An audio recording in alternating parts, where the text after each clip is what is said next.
अमूमन लोग social media पर महज टाइम पास करते ही नजर आते हैं, लेकिन कई लोग सोशल मीडिया से बेहतर मुकाम भी हासिल कर चुके हैं। अशोकनगर की Richa Sharma social media celebrity बन गई है। खास तौर पर 90 के दशक के गानों पर रील बनाने वाली ऋचा के इंस्टाग्राम पर 7.25 लाख फॉलोअर्स हैं। वहीं फेसबुक पर भी उनको लाखों लोग फॉलो करते हैं। रन इंडिया 24 की खास पेशकश चमकते सितारे में देखिए अशोकनगर से आशीष मालवीय की ऋचा शर्मा से खास बातचीत। नमस्कार, मैं हूं आशीष मालवीय और आप सभी मेरे साथ देख रहे हैं चमकते सितारे। जी हाँ, हम आपके सामने लेके आएंगे कुछ ऐसी शख्सियत जिन्होंने अलग अलग क्षेत्रों में अलग अलग मुकाम हासिल किया है। आज हमारे साथ है अशोकनगर की एक ऐसी शख्सियत जिन्होंने इंस्टाग्राम और फेसबुक के इस दौर में ऐसा मुकाम हासिल किया है कि ये अशोकनगर के लिए एक रोल मॉडल बन गए।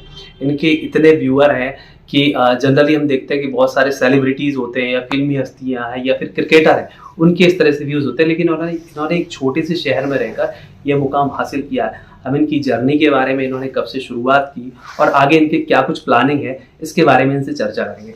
ऋचा, पहले तो आपका बहुत बहुत स्वागत है हमारे चैनल में। क्या कुछ आपकी प्लानिंग थी, कब से आपने ये सब शुरू किया था? प्लानिंग तो ऐसी नहीं थी कुछ, क्योंकि जब आप टिकटॉक के एक ऐप था वो जानते होंगे, टिकटॉक के टाइम पे नॉर्मली एक बार बस ऐसे वीडियो डाल दिए थे पब्लिक आईडी करके, तो वो वीडियो में अच्छी रीच आ गई थी। तो ये था कि अच्छा रिस्पॉन्स मिला तो फिर करने लगे। फिर टिकटॉक बैन हो गया, 3,40,000 फॉलोअर्स हो गए थे टिकटॉक पे। फिर इंस्टाग्राम पे फिर तब से चालू हुआ, 4 साल हो गए इंस्टाग्राम पे। पर ये था कि कुछ सोचा नहीं था कि करना ही है, इसमें ही इतना नाम कमाना है, फॉलोअर्स चाहिए, नहीं ऐसा कुछ नहीं था। बस हाँ ये था कि रिस्पॉन्स अच्छा मिला एक बार में, तो फिर तो कर ही आगे, फिर मेहनत करी। टिकटॉक का एक दौर चल रहा था, हमने देखा काफी सारे लोग टिकटॉक पे एक्टिव थे, लेकिन सडनली इस तरह से हुआ कि टिकटॉक बंद हो गया, काफी सारे लोग डिप्रेशन में चले गए। तो टिकटॉक बंद होने के बाद आपका क्या हाल था उस समय? बुरा तो बहुत ज्यादा लगा था, मतलब पूरी रात सोई नहीं थी मैं जब मुझे पता चला था कि ऐसा कुछ हुआ है। पर फिर ये था कि एक्सेप्टेंस आ गई थी उस चीज को लेकर, धीरे धीरे करके हर चीज का फर्क कम पड़ने लगता है। तो वही चीज हुई फिर कि हाँ, फिर इंस्टाग्राम पे चालू कर दिया था मैंने। बहुत सारे मेरे फॉलोअर्स टिकटॉक से इंस्टाग्राम पे आ चुके थे, 3,000 समथिंग से फिर स्टार्ट किया था मैंने। आज जो है वो 3,000 से स्टार्ट किया था। 3,000 अभी ही क्या कुछ कंडीशन है इंस्टाग्राम और फेसबुक पर? आपके कितने फॉलोअर्स हैं? मेरे हो गए हैं 6,60,000 से अब इंस्टाग्राम पे हैं और 2,15,000 फेसबुक पे हैं। आप रील क्रिएट करते हो तो क्या हाँ। कुछ आप कंटेंट आपके माइंड में होता है कि कैसा कंटेंट हमें पब्लिक के लिए डालना चाहिए, या फिर आप किसी खास कंटेंट को पकड़ कर काम करते हो? देखिए, मेरा तो ऐसा है कि मुझे जो गाने पसंद आते हैं, 90s सॉन्ग ज्यादा मुझे अच्छे लगते हैं, और जो गाना अच्छा लगता है मैं उसमें रील बना लेती हूँ, बस ये है। और कंटेंट ऐसा कुछ रहता नहीं है कि स्टोरी वगैरह, लेकिन आगे चल के ऐसा भी सोचा है कि कुछ कंटेंट इस टाइप का भी बनाऊंगी, लेकिन अभी तो नॉर्मल जो लोगों को पसंद आ रहा है वही है बस, और मुझे भी अच्छा लग रहा है। एक दौर आया था कोविड का, तो कोविड में बहुत सारे लोग घरों में इस तरह के काम कर रहे थे। तो कोविड के टाइम में आपने ये सब स्टार्ट किया था या उससे पहले? और कोविड के टाइम में आपको कितना ग्रो मिला? उससे पहले ही किया था, 2020 से स्टार्ट हो गया था मेरा इंस्टाग्राम। और कोविड के टाइम मुझे भी हुआ था कोरोना, पर नहीं ऐसा कुछ कोविड के टाइम पे प्रॉब्लम नहीं आई थी। वीडियो नॉर्मल हम बनाते थे और प्रॉब्लम कुछ नहीं थी, जबकि ज्यादा व्यूज आते थे उस टाइम टिकटॉक के टाइम पे, ज्यादा अच्छे खासे व्यूज आ जाते थे। हम इस तरह की जब पब्लिक प्लेटफॉर्म पे जाते तो हमें बहुत सारा एप्रिसिएशन भी मिलता है और काफी सारा क्रिटिसिज्म भी हमें फेस करना पड़ता है। तो आपको कभी कोई ऐसा इंसिडेंस हुआ है कि कोई किसी ने बहुत ज्यादा क्रिटिसाइज किया हो किसी चीज को लेकर? नहीं, क्रिटिसाइज तो नहीं कभी अभी तक तो फेस मैंने नहीं किया है ऐसा। बस थोड़ा सा ऐसा हो जाता है कभी, बहुत ही कम, जैसे कोई कुछ डबल मीनिंग में कुछ बोल दे कि जैसे ताना टाइप का एक वैसा कुछ, लेकिन ज्यादातर तो मैंने कभी ऐसा कुछ फेस नहीं किया। लेकिन हाँ, अभी ये है कि कहीं जाओ तो लोग जानते हैं, तो थोड़ा ऑकवर्डनेस होती है कि हाँ ठीक है, मतलब पहचान लेते हैं लोग। शादी में जाओ या कहीं पर भी जाओ तो लोग जानते हैं, बहुत सारे लोग आपको फॉलो करते हैं। हाँ। तो कभी कुछ ऐसा हुआ है कि आप किसी पब्लिक प्लेस पे या किसी इवेंट में गए हो तो आपको देख के घूर रहे हो, या फिर आपके साथ सेल्फी खींचने की कोशिश की? इस तरह की कुछ हुआ है। सेल्फीज दी है मैंने बहुत सारे लोगों को, शादी में भी दी है और पार्क वगैरह में भी, मतलब हर जगह ऐसा हो जाता है। कोई बोलता है, शुरू में तो ये था कि नहीं यार सेल्फी ऐसे किसी के साथ, फिर ये हुआ कि चलो अपन इस फील्ड में है तो कर लो, इस चीज को एक्सेप्ट कर खिंचवा लो फोटो, वैसा वाला सीन। एक नॉर्मल लाइफ के बाद इस तरह की लाइफ अपने आप में एक थोड़ा सा सेलिब्रिटी वाली फीलिंग आती है कि हम कुछ डिफरेंट कर रहे हैं, तो उसको ले उस चीज सोचने के बाद फिर मन में आता है कि हम और बेस्ट करना है, इससे बेहतर हम जो कर रहे हैं, तो उसके लिए क्या कुछ कंटेंट आपके माइंड में चलता है? देखिए, ये चीज तो आती है कि हाँ ये कर रहे हैं, लेकिन उससे ज्यादा ये प्रेशर आ जाता है कि आपके इतने सारे फॉलोअर्स हैं, अगर आप कुछ अच्छा नहीं बनाओगे, प्रेशर बहुत ज्यादा फील होता है कि आपको इतने सारे लोग देख रहे हैं। अब जैसे तबीयत खराब है, कभी कुछ हो रहा है, कभी कुछ हो रहा है, आप रेगुलर नहीं हो पा रहे हो, पर फिर भी आपको इंस्टाग्राम पे रेगुलर होना हो, आपकी पर्सनल लाइफ में क्या चल रहा है वो फिर इम्पोर्टेंट नहीं होता है एक टाइम से। कभी कोई डिमांड आती है कि इस तरह की रील बनाओ, इस तरह का कुछ? वो तो अपने ऊपर ही है, मेरे ऊपर ही है कि मुझे कैसा बनाना है। बस मेरा ये अब ज्यादातर ये कॉल होता है इतने सारे फॉलोअर्स होने के बावजूद कि मेरी पसंद जो मुझे अच्छा लग रहा है उससे ऊपर फिर ऑडियंस को जो अच्छा लग रहा है मैं वो ज्यादा करना प्रेफर करती हूँ। लोग कॉपीराइट वाला भी मामला चलता है, काफी सारे लोग कॉपी करते हैं, कुछ आपकी रील हो या आपके फोटोग्राफ्स हो, तो किसी ने कभी आपको कॉपी करने हैं या कुछ इस तरह से आपके साथ कुछ किया है? ये तो होता रहता है। और अभी हाल ही में एक इंसिडेंट हुआ कि एआई का बहुत ज्यादा खतरनाक चीज है, एआई बहुत ज्यादा डेंजरस चीज है। एआई में एक कोई होगा यूजर है, एक कोई, मैं नाम नहीं लूंगी, लेकिन हाँ मतलब उसके अच्छे खासे फॉलोअर्स हो गए हैं, पूरी बॉडी मेरी वीडियोस की है, उसने चेहरा पता नहीं किसका लगा रखा है, फेस पूरा किसी और का है, पर पूरे बॉडी मेरी है, उसकी पूरी आईडी भर रखी है मेरी, मतलब मेरी बॉडी है और फेस किसी और लड़की का है। तो मैं एकदम देख रही हूँ कि ये क्या है यार, मतलब अजीब था, पर ठीक है, लेकिन हो रहा है। एआई बहुत खतरनाक चीज है और इफेक्ट से लोग कर रहे हैं, पर ये गलत है। आईडी को आपने अपनी आईडी जो फेसबुक आईडी और इंस्टा आईडी इनको सिक्योर करने के लिए क्या कुछ प्लान किया है? कुछ कॉपीराइट वाले भी ऑप्शंस आते हैं और बहुत ज्यादा नए नए ऑप्शंस, जैसे आपके फॉलोअर्स बढ़ते जाते हैं तो नए नए ऑप्शंस खुलते जाते हैं, तो आपने कुछ इस तरह का कर रखा है सेटिंग कि आपकी कोई आईडी हैक ना कर पाए या कोई कॉपीराइट ना कर पाए? नहीं, ऐसा कुछ तो वो नहीं होता है। वो तो आपका रहता है 2 फैक्टर ऑथेंटिकेशन, वो रहता है, वो सब ऑन करके रखो आप।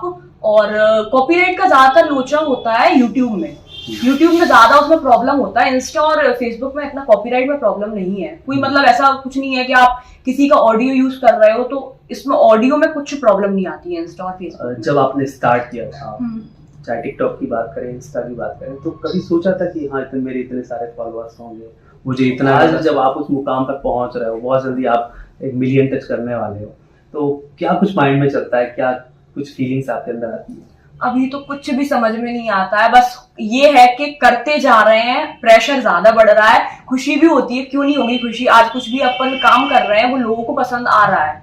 आज सोशल मीडिया पे जो भी है, पब्लिक आईडी कर रखी है, कोई भी अपन वीडियो पोस्ट करते हैं तो हर किसी का मेन वो रहता है कि गोल यही रहता है कि ज्यादा सा लोग देखें और ज्यादा सा लोग पसंद करें, और वो चीज मिल रही है तो बहुत ज्यादा खुशी होती है। पर हाँ, ये नहीं सोचा था कभी कि 6 लाख भी हो पाएंगे, सच में कभी नहीं सोचा। आप एक ब्रॉडकास्ट चैनल भी चलाते हो इंस्टा पे, जिसमें आप रील के बारे में जानकारी देते हो कि आज मैं साड़ी में देने वाली हूँ रील या इस तरह से, तो उसकी क्या कुछ प्लानिंग रहती है? क्या आप मतलब अपने फॉलोअर्स को बताना चाहते हो कि हाँ मैं बहुत जल्दी इस तरह से रील डालने वाली हूँ? हाँ, इंस्टाग्राम नए नए टूल्स ऐसे दे रहा है, नए नए फीचर्स ऐसे दे रहा है, उसमें आप ऐसा रहता है अपनी ऑडियंस से कनेक्ट हो सकते हो।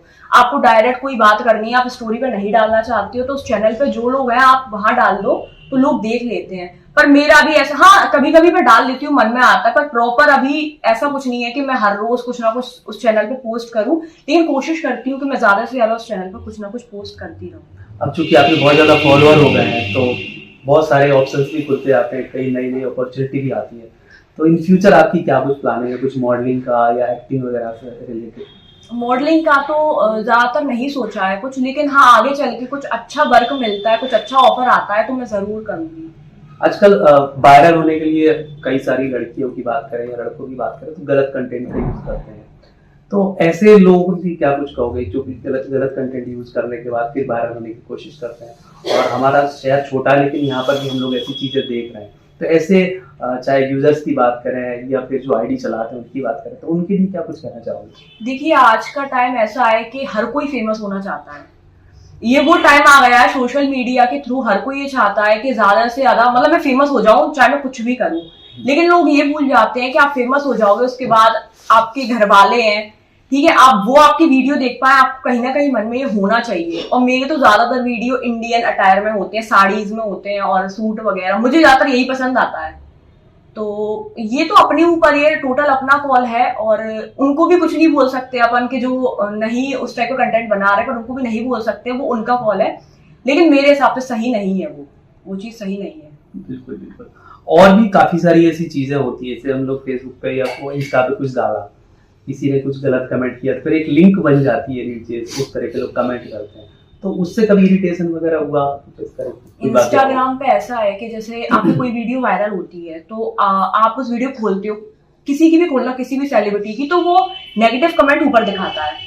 और पर इसमें ये रहता है कि शुरू में कुछ भी चीज होती है तो शुरू में फर्क पड़ता है, कभी हमें भी पड़ा होगा इस चीज का फर्क, पर अब तो मैं कमेंट देखती नहीं हूँ, सबसे पहली चीज। और अगर कभी देखूं तो फर्क उतना नहीं पड़ता है। कहते हैं ना कि जैसे शुरू में 10,000 व्यूज भी आ जाते थे तो बहुत ज्यादा खुशी हो जाती थी, पर अब शायद 1 लाख में भी वो उतनी खुशी नहीं हो पाती है। तो वो ऐसा ही है, नेगेटिव कमेंट का होता है कि शुरू में अपन को एक आधा कोई बोल दे कुछ तो अपन को लग जाती है कि ये क्या बोल दिया मेरे से ऐसा।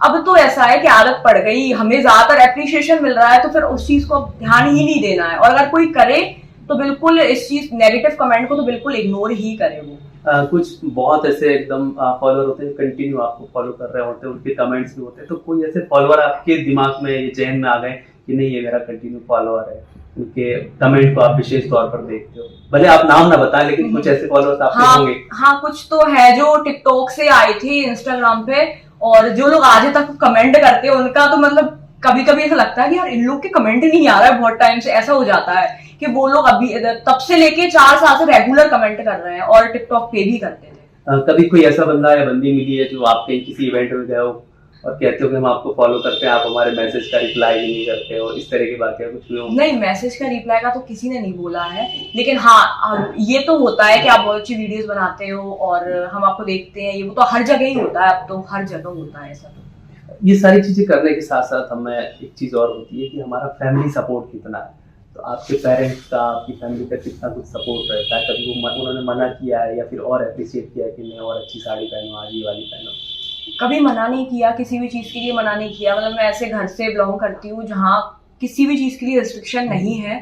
बस ये है कि इतना सपोर्ट, मतलब कि ये तो पूरा मेरे ऊपर ही है कि मैं ही कर रही हूँ, सपोर्ट पूरा है उनका।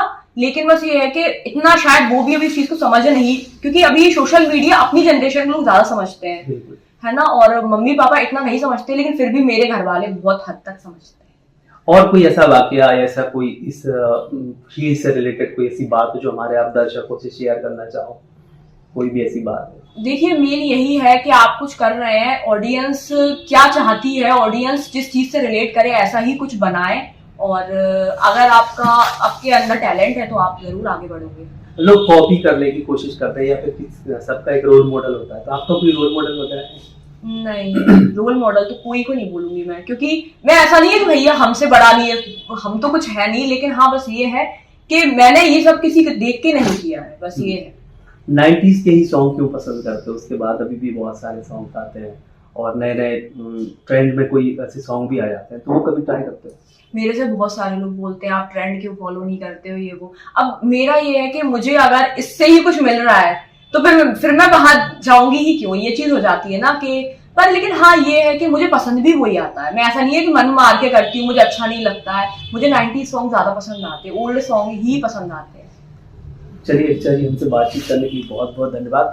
तो ये थी ऋचा शर्मा, अशोकनगर की टिकटॉक गर्ल कहें या फिर न्यू सेंसेशन कहें या फिर चमकते सितारे। इन्होंने अपनी जर्नी के बारे में, इनकी जो सोशल मीडिया जर्नी है उसके बारे में हमें विस्तार से बताया और ये भी संदेश दिया कि हमें किस तरीके से इस फील्ड में आगे बढ़ना चाहिए।